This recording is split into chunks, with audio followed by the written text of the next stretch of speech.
Senator Hawley, thanks for being here. Thank you. Thank you, Madam Chair. Thanks to Senator Lee for calling this hearing. Thanks to the witnesses. Professor Newman, let me ask you just a question or two about Amazon.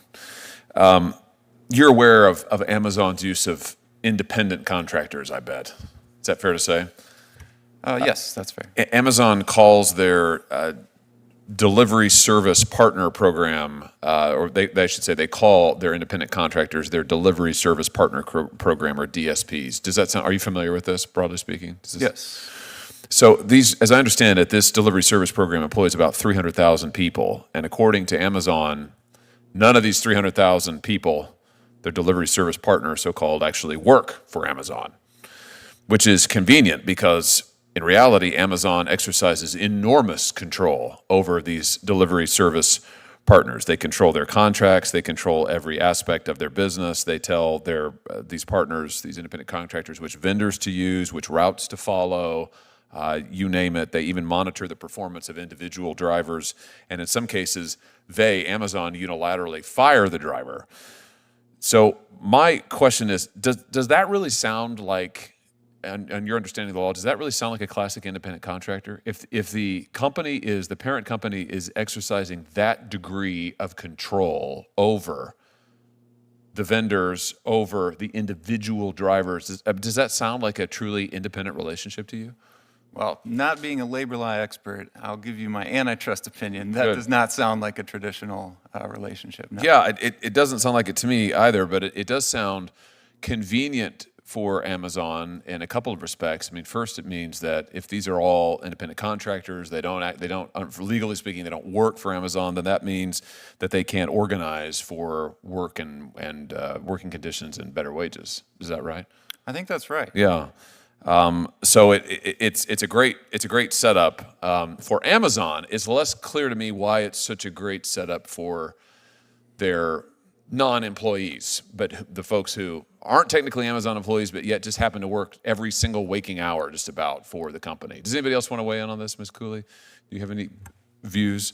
I'm similarly not a labor lawyer, but yes, I can see why that would be concerning. Don't you think that it also gives Amazon an advantage over other companies like UPS? I mean, UPS employs their drivers. They have to be responsive to their drivers. They have to negotiate with them. By treating them as so-called independent contractors, Amazon doesn't have to do any of that for any of their drivers, right? I mean, So certainly having vertical integration can have anti-competitive effects. Let me ask you, while I've got you all here, just on a different subject, just on the subject of healthcare for a second, and pharmacy benefit managers, and speaking about vertical integration.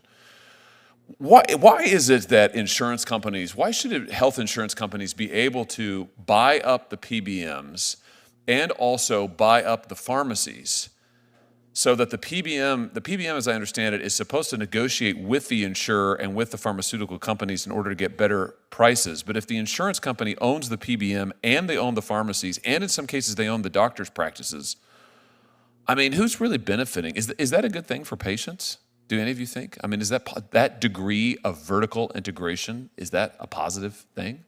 No, it's definitely not. I mean, I welcome the recent investigation litigation against PBMs. We need more such investigations about their misconduct. I don't think that the price negotiations are even genuine.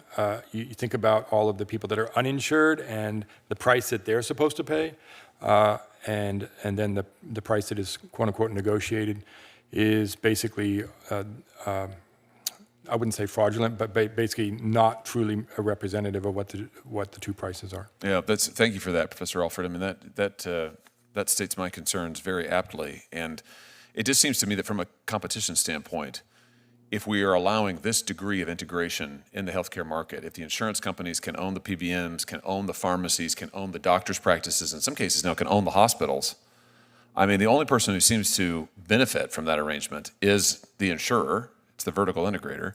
The people who really seem to lose out are the patients, who no longer have any meaningful choice anywhere. There are no cost savings passed on to them because one entity owns all of it, owns the entire chain, and I think we're seeing more and more of that in American healthcare, and this is why, as recent reports have indicated, not only is healthcare more expensive than ever in this country, year on year, health insurance, I mean, it's just totally unaffordable, but access to care is actually declining. So the services provided are getting worse. And you can talk to doctors, you can talk to independent pharmacists, they hate it and they feel squeezed.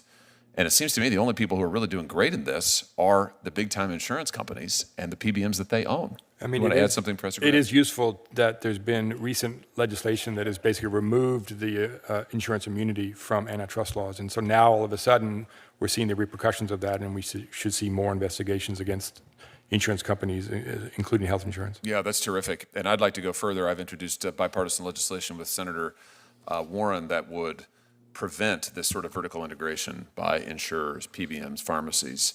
I think we've just got to say that this has got to stop. It is highly detrimental to patients, to cost, and to the quality of care. Thank you, Madam Chair.